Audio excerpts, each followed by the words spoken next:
কখনো ইবনু তাইমিয়া ছাড়া তো কথাই নাই। ইবনু তাইমিয়া কোন মাযহাবের লোক? হাম্বলি মাযহাবের লোক। কারণ আমাদের দেশের মযহাবধারী আলেমরা কি করে, সবকে একটা ক্যাটাগরিতে ফেলতে হবে, যতই বড় বড় ইমাম হোক কোন এক মযহাবে ফেলতে হবে।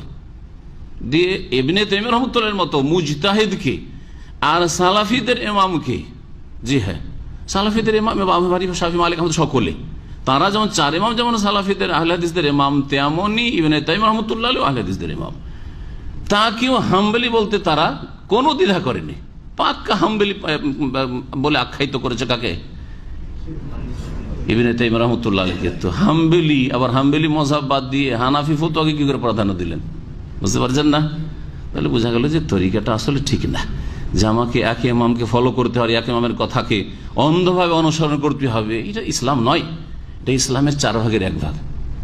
তো যে মনে করবে যে এই একজন ইমামের অনুসরণ করা ফরজ, এই ইমামদের মধ্য থেকে অন্য ইমামের কোনো কথা নেওয়া যাবে না, আর ইমামের ভুল হইতে পারে, ফাইন্নাহু ইয়াজিবু আন ইউস্তাতাব, তাকে তওবা করতে বলা হবে। তওবা করতে বলবেন মুসলিম শাসক।